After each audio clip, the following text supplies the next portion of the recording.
Well, good evening. And on behalf of NAMI 4 County, I would like to welcome you to the 15th annual Candlelight Vigil for Mental Health.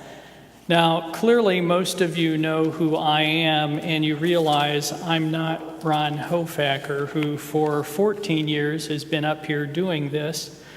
However, I'm Lou Levy, and I'm here for Ron because Ron had a funeral this afternoon, and he wasn't sure he would be here, and he asked me if I would take his place. And I'm certainly very glad to do that. And as I mentioned, this is the 15th annual Candlelight Vigil. And our theme, as it has been for every time we've done it, is changing attitudes, changing lives. I'd like to begin this evening with a prayer. Once again, here on the first Sunday of October, we are at St. John's United Church of Christ to celebrate mental health. And it is a celebration. While we understand that many individuals and families have suffered from illnesses such as depression, bipolar disorder, schizophrenia, anxiety disorders, PTSD, and more. However, we celebrate the hope and the probability, not the possibility, but exactly the probability that recovery from these illnesses is true today. God, we thank you for providing the wisdom and the perseverance to the men and the women whose research into brain health has given us the reason for the hope that our friends and loved ones will recover. Yes, we're here tonight, once again, in your house to celebrate and give thanks to you, the maker of us all. We'll begin with the president of our local NAMI chapter, Katie Beck, telling us a little bit about what NAMI is all about.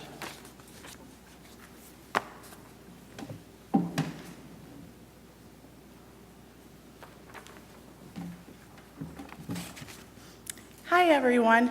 I want to thank all of you for coming out this evening and those of you that are watching on TV. By being here or watching, you're not only supporting a wonderful organization that is very dear to my heart, but you are also supporting all the people affected by mental illness. NAMI is the National Alliance on Mental Illness. NAMI's mission statement: to improve the quality of life, ensure dignity and respect for persons living with a mental illness, and to support their families. We are very lucky and fortunate to have a local chapter here in the 4 County area. NAMI of 4 County has 4 main missions, which is to bring awareness to mental illness, education, support, and advocacy. We have a monthly meeting that meets the first Tuesday of the month, which usually involves a related speaker. We also have 3 education classes right now that are taught by NAMI-trained peers.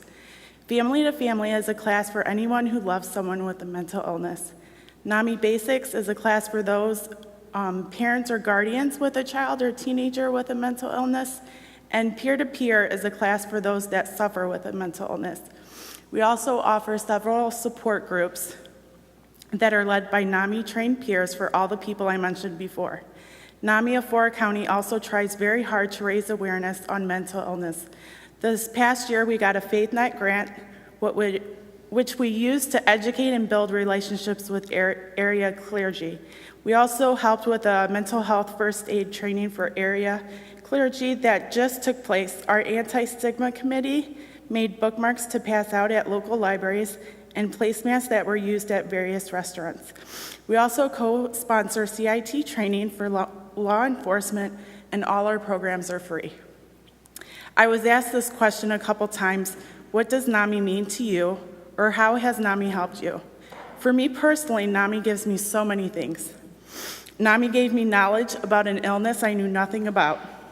NAMI gave me the support through the hardest time of my life, and also through the daily struggles of living with a mental illness. But I think the most important thing NAMI has given me is hope. And I want to truly wish all of you affected by mental illness in some way the hope NAMI has given me.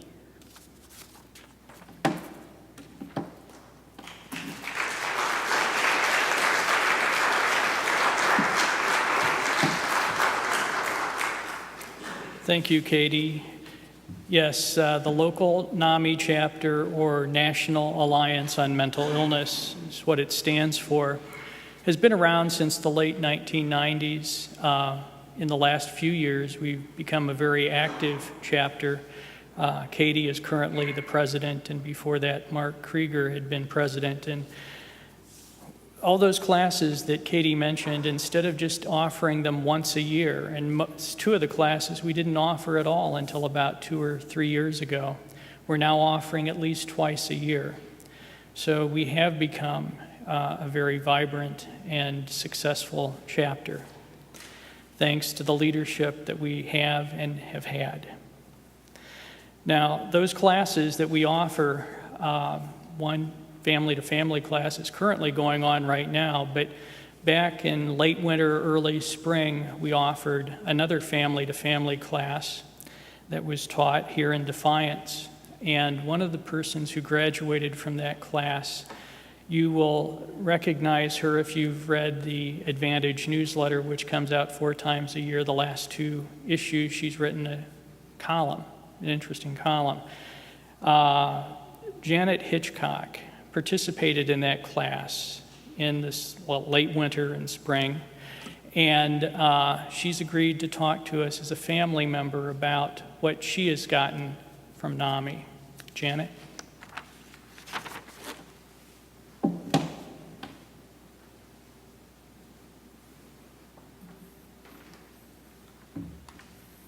Thank you, Lou. 35 years ago, my husband and I adopted 2 of the most beautiful little boys you have ever seen. Our dream had come true, and life was good. 1 year later, it all began falling apart. The preschool teacher suggested exorcism. The LD teachers called me in tears, asking for advice.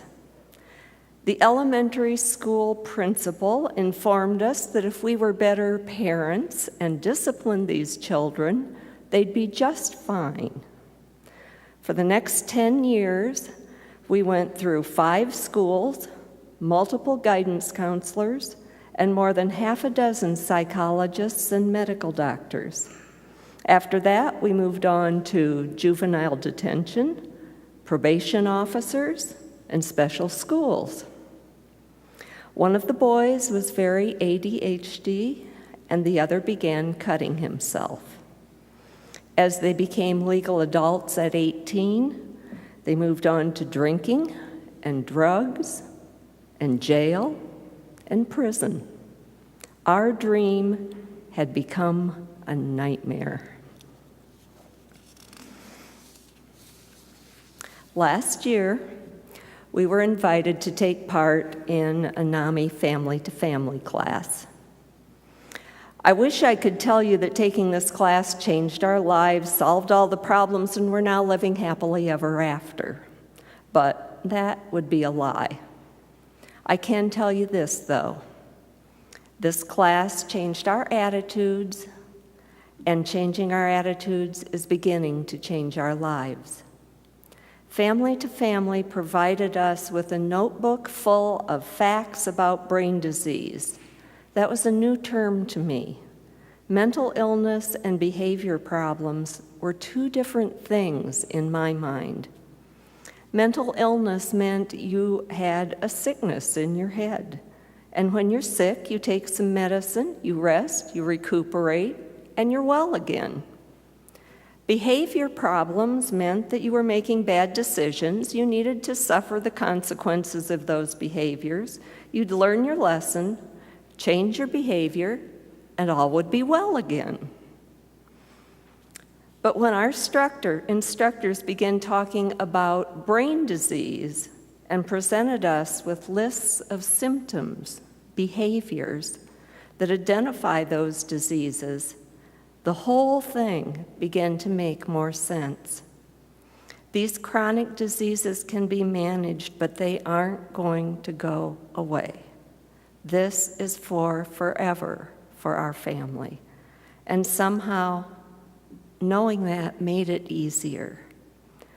Knowing that this isn't going to end for our sons or for us helped us to work with it, not against it. The information we were given made it easier to talk to our ADHD son about his adult symptoms and what sort of help was available. Letting him know this wasn't going away seemed to make a difference to him too. And he's gotten back on appropriate meds. For right now, he seems to be kind of evened out. Our other son will be home in a year, and we now have a lot of good information to help him continue to receive the appropriate support for his ongoing treatment. And we, my husband and I, have come to a clearer understanding of the frustrations that lead our sons to the behavior extremes that have caused so much dissension in our family. So that was the beginning of our family-to-family experience, a book full of useful tools. As the weeks went on and we learned more facts and figures, the 9 families in the class became comfortable with each other and began telling stories. That's where the magic of family to family happened. The darkness in our lives was brought into the light. We began feeling safe sharing our family secrets with others who understood. Some of us were just beginning the journey into this bizarre world of brain disease, and some, like us, were veterans. All of us had found a safe place to share our tears, our fears, our joys, and the lessons learned without judgment from those who have no idea how challenging these loved ones can be. Brain disease, brain disorder, mental illness, whatever you want to call it, is something we as a society don't like to talk about. It's filled with shameful family secrets that are kept hidden from our friends as we listen to their stories of good grades, honors, and accomplishments. When you are at a party and you follow, my son is attending Ohio State next year, with my son's in jail, it's a real conversation stopper. So instead, you keep them talking about their loved ones, and you avoid talking about yours. But at family to family, we can share our stories. We can laugh. We can marvel that our loved one has kept a job for a whole month and hasn't been called to the principal's office for 3 weeks straight. We all get it, and we've come to learn that we're not alone. At the end of our class, each of us tried to express in a word or two what this class gave us. My word was acceptance.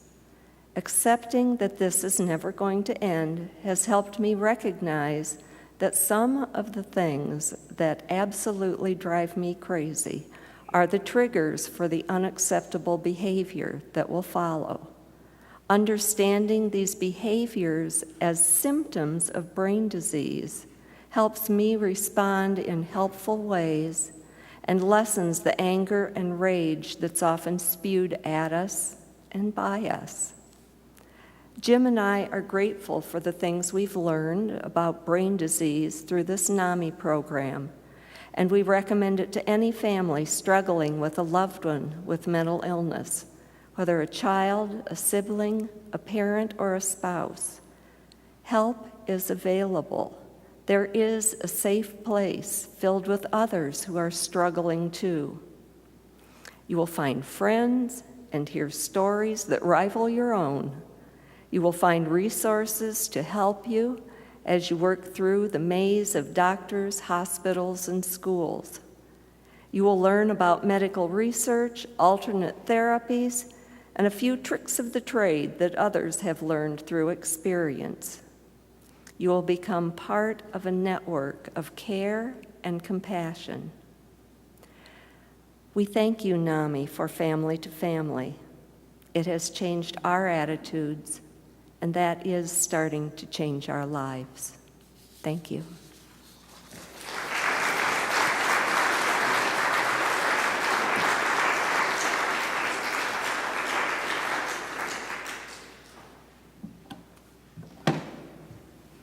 Thank you, Janet.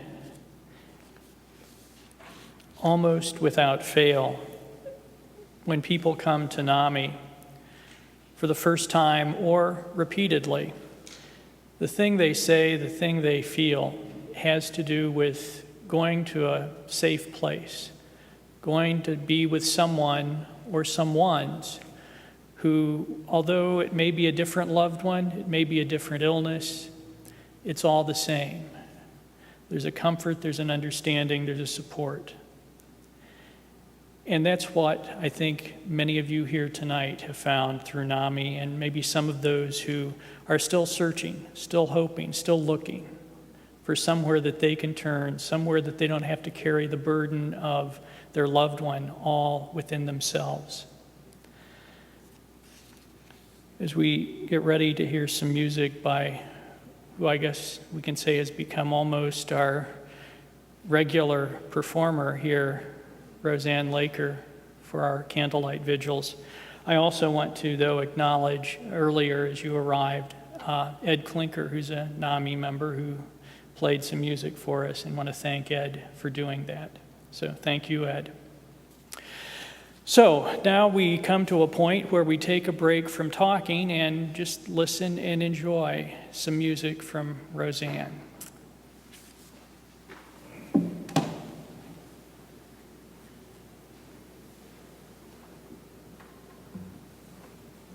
Good evening.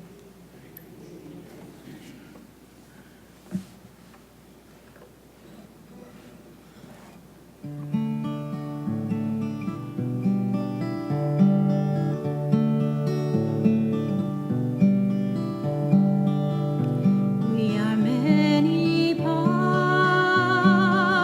we are all one body, and the gifts we have, we are given to share. May the Spirit of love make us one indeed, one the love that we share, one our hope and despair, one the cross that we bear.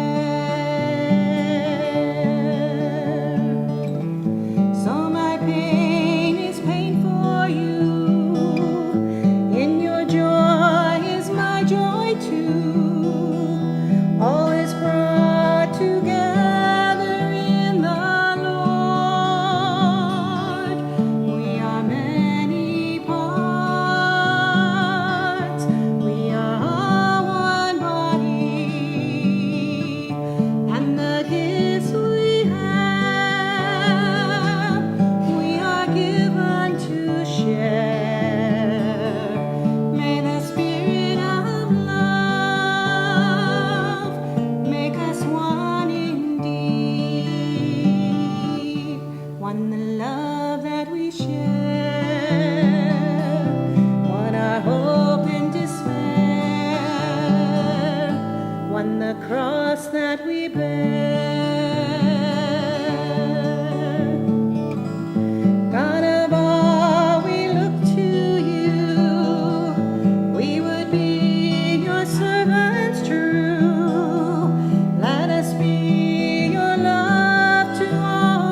Thank you, Roseanne.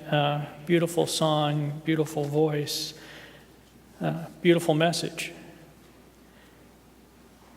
We recognize that mental illnesses, mental health, actually brain health, is just a part of one's overall well-being. For some, it becomes the consuming part, certainly, but it's not the only part. There's a lot of other parts of our body beside the brain that need attention. Our next speaker comes to us from an organization called Health Partners of Western Ohio. It's an organization that, about 18 months ago, began operating a primary care practice in 2 agencies that are funded by the 4-County Adams Board, here in Defiance at Maumee Valley Guidance Center and in Bryan at Recovery Services of Northwest Ohio. The goal was obviously to make sure all parts of your health are cared for and looked for. We have tonight with us Dr. Cal Morris, who's the physician with Health Partners of Western Ohio, serving both the Bryan and the Defiance offices. Dr. Morris.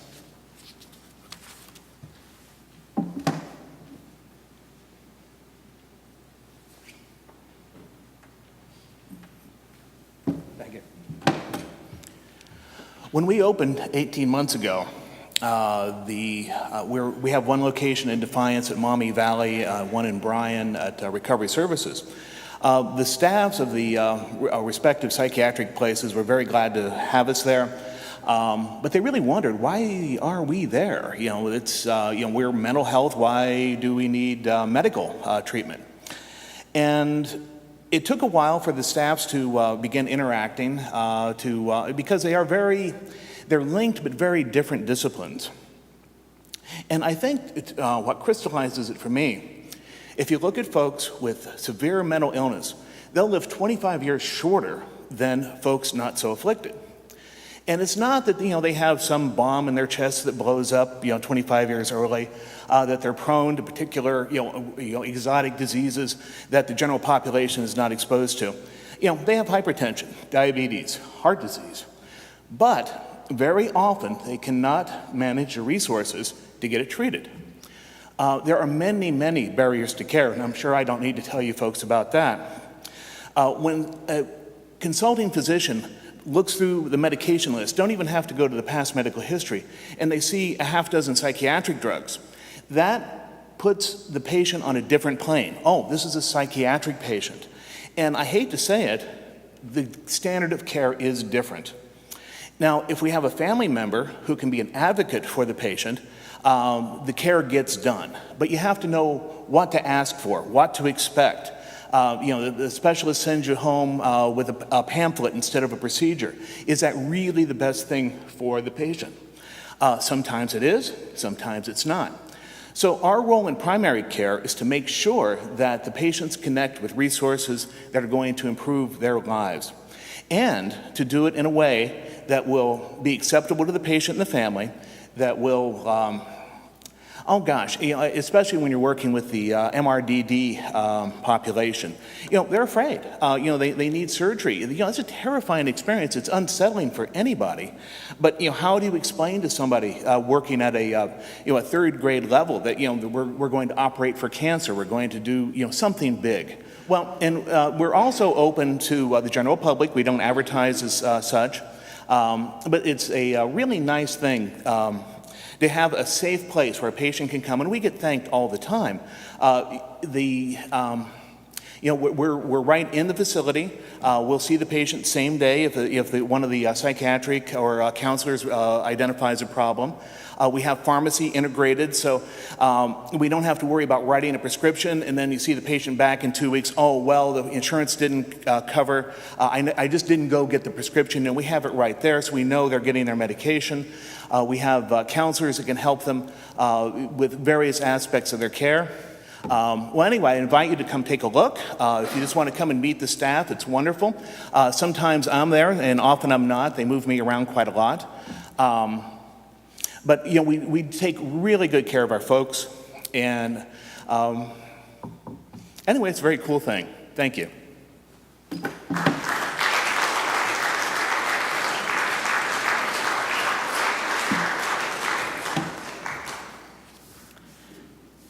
Thank you, Dr. Morris. One of the things I believe from the NAMI perspective that I find really comforting, not only that we're looking at the overall health of people, but we're recognizing that whether it's depression, whether it's whatever mental health disorder you have, that you're a whole person. And that's just part of who you are and what you have. You need to be concerned about all parts of your health. We talk about heart health, we talk about everything else. And now we're bringing heart health, brain health, diabetes, all these illnesses together in one place and treating them as they should be, as medical illnesses with causes and with hope, with opportunities for recovery. We have tonight also with us Melinda Seibert, who wants to share some of her story of the journey she's had with mental illness. Melinda.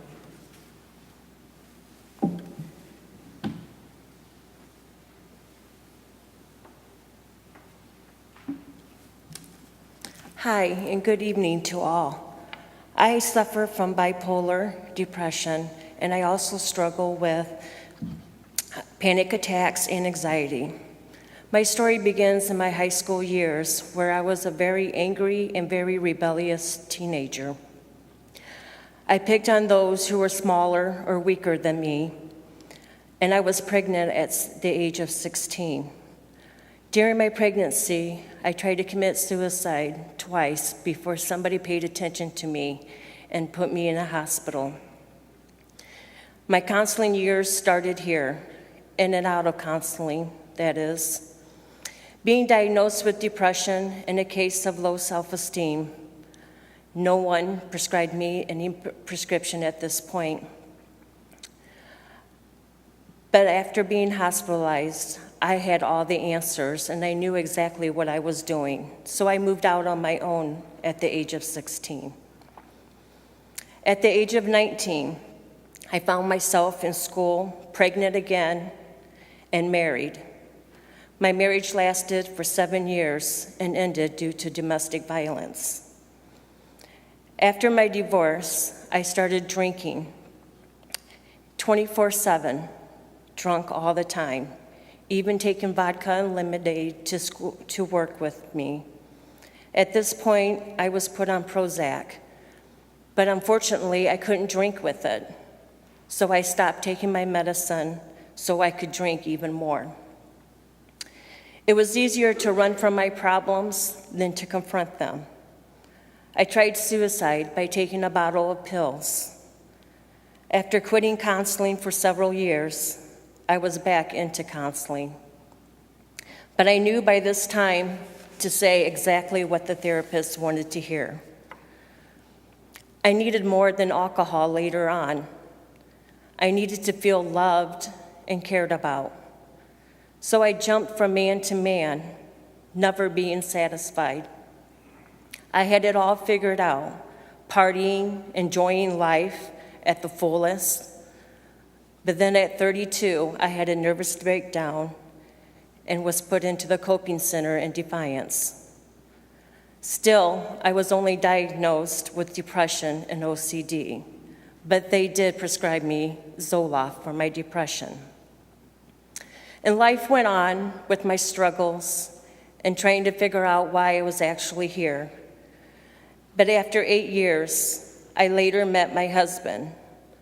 Thinking I had the perfect life and being very happy, my life took a drastic turn for the worse. Dealing with family matters that I could no longer handle, I was in a severe depression state. Not paying my bills, not getting up and taking showers, barely being able to get out of bed to go to work each day, and resorting back to violence and a very nasty temper. I abused my family with physical and verbal abuse. And then the answer came to me. On April 26, 2013, I was referred to a psychiatrist and was diagnosed with bipolar and prescribed the appropriate meds. But I spent the next few months wondering, how could God do this to me? What did I do so wrong in my life that I had to be bipolar? I feared the unknown and still wondered, should I live or should I just end it all? Now, a year and a half later, I have decided I wasn't going to let bipolar control me, but I was going to control bipolar. I have been very happy with the few snags along the way, but I always come out even stronger. With the grace of God and support from my family and friends, the therapist, the psychiatrist, my support group, I stand before you tonight. I want to leave you tonight with a quote by Harriet Beecher Stowe. When you get into a tight place and everything goes against you, till it seems you cannot hang on a minute longer, never give up then, for that is just the place and time that the tide will turn. Thank you.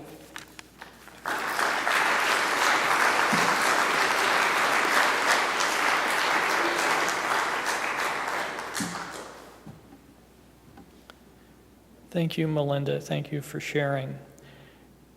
Melinda's story is hers, but it's not all that different from a number of the stories that some of you have or some of the people that you know have. It takes a lot of courage not only to come and speak tonight about that, but it even takes a lot of courage to make that first step, to seek help and to stay with help. It takes a lot of courage to reach out. What we're going to do now is kind of segue again back to Roseanne with a closing number, I believe, from her. And all yours.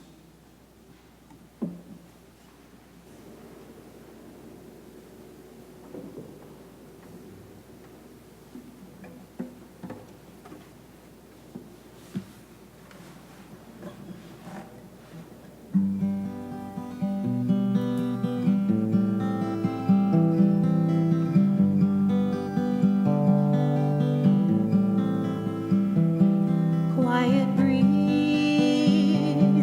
friend of gentle hearts, blowing soft and warm through my life. Whisper songs to me of eternity, sweet serenity and peace without end. Gentle rain, joy of earth and sky, holy gifts of life to the world.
Thank you again, Roseanne. That leads us into, I think, appropriately where we're headed. As I think back about what we've been hearing so far tonight, I think of a few words such as pain, confusion, perhaps even despair at some points in time of people and families not really knowing what's going on. But the positive out of all of that, and hopefully the periods of the pain, the despair, are shortened, and you get quicker to the hope and the courage and moving forward. And a lot of that, how quickly it happens, isn't just up to the person and the families that are impacted by these illnesses of the brain. It's really impacted by the rest of us, how accepting we are of understanding, and the encouragement that we choose to provide to those who struggle with things that maybe before we didn't too well understand.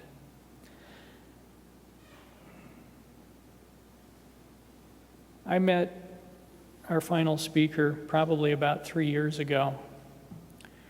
I got to know Eric not so much as a pastor, but as a builder. He helped the Rotary Club of Archbold build a shelter. We all had the desire and the wish and the want, but we probably didn't quite have all the skills necessary to take these pieces of wood and so forth and make it into something. And that causes me to think also, though, Katie mentioned earlier, Eric, not just a builder of spirits, of faith, but Katie mentioning that our local NAMI chapter received a FaithNet grant earlier this year. And one of the things we did about 2 or 3 weeks ago was have a training, a mental health first aid training for clergy in this area. And we had about 24 persons, either clergy or lay leaders, attend. And it was interesting sitting there just listening to the interaction. I often tell people it's about 1 in 4 adults suffer from one of these things we call mental illness, and that unfortunately only about 1/3 of them ever seek the medical help that will almost always help them recover, get better. And the first time I said that was standing before a congregation here in Defiance, talking about mental health and being accepting and understanding. And as I sat down, the pastor thanked me, but he also said, speaking now to his congregation, I also take medication for depression, and I'm doing real well. And back several weeks ago at this training, either through the training or speaking to me other times, a number of those pastors even told me, I've taken a medication for this or for that. The point of what I'm saying is that mental illness, it's not going to strike just someone like Melinda. It's going to strike anyone it wants to. It doesn't care whether you're a man or a woman. It doesn't care whether you're young or you're old, you're rich or you're poor, or something in between. It doesn't care what church you go to or whether you go to any church at all. It just happens.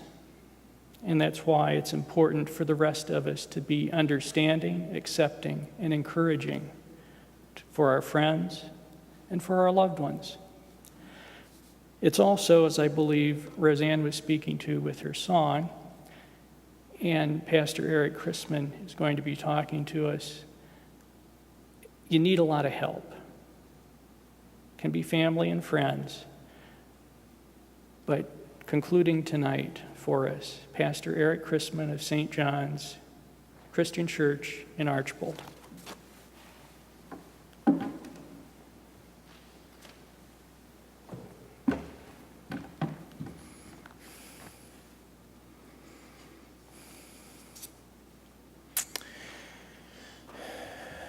I've been anxious. I've been fearful about what to share this evening. I don't want to come across as someone that has all the answers. I don't want to come across as reading a simple word of Scripture and everything is peachy keen. Even as I've sat here, I've changed the passages that I wanted to offer to you 5 different times. I'm glad that you used the word celebrate to begin, because the passage that I believe the Spirit of God has led me to read is from Romans 5, and it begins with the word rejoice. Rejoice, and I was concerned about what I might hear tonight, but I hope that it will make sense, especially after listening to Melinda's testimony. Rejoice in the hope of the glory of God. Not only so, but we also rejoice in our sufferings, because we know that suffering produces perseverance. Perseverance, character, and character, hope.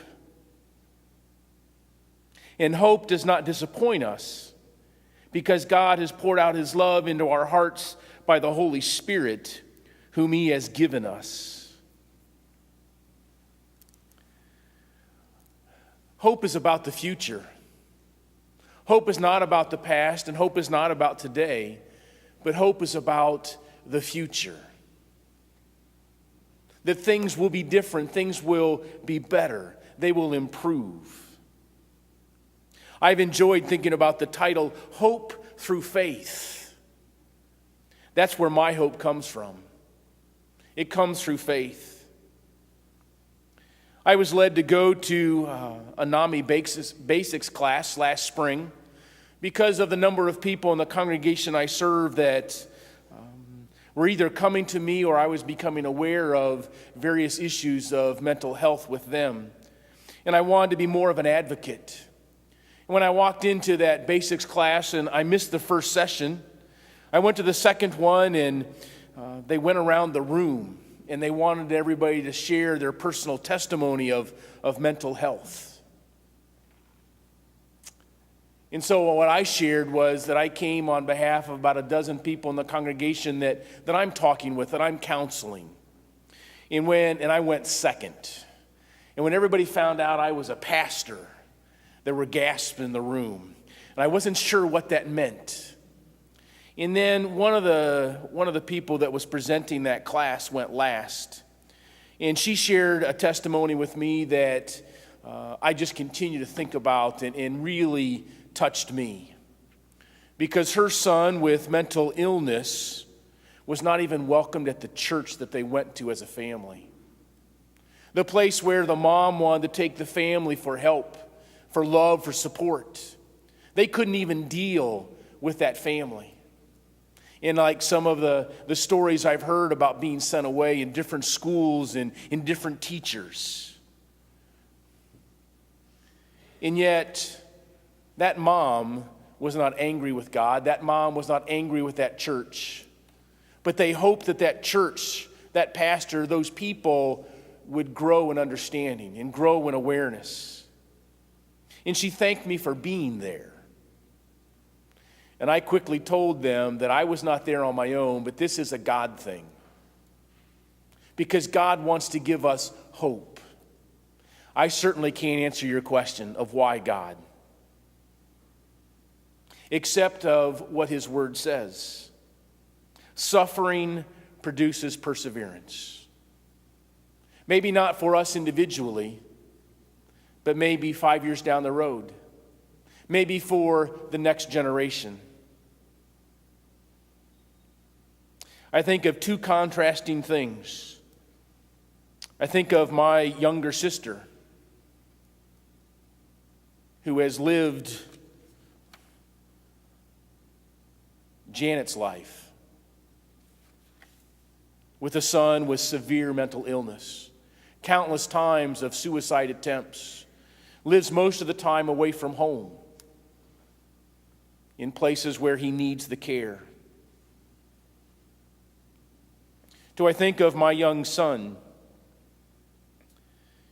and I'm not bragging, But we are blessed that there are a number of people out there like my son, or my son is like them, because he's in grad school studying how the brain functions, studying the brain for brain health. He is much smarter than I. And he knows that he has been blessed by God with a responsibility because it goes far beyond what he's trying to do. He wants to do the research to help others to understand what are those medications that can help. And so why God? To make a better hope for tomorrow for many, many, many, many more people. I thought about beginning with the last verse of 1 Corinthians 13, but I'm going to end with it. 1 Corinthians 13 is the chapter on love. And at the end, Paul writes, "Now these three remain, faith, hope, and love. And the greatest of these is love." I trust that's why you're here, that you have love for other people. And with that love, there is faith and there is hope. And in that hope, in my understanding of life, God is present. Amen.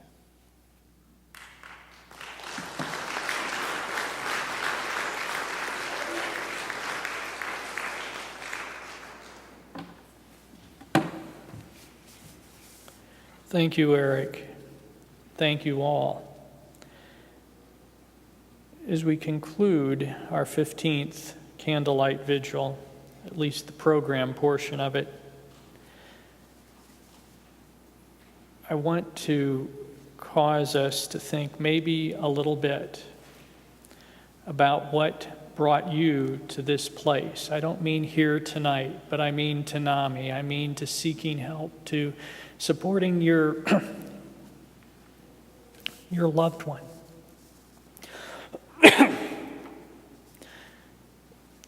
And share that with others.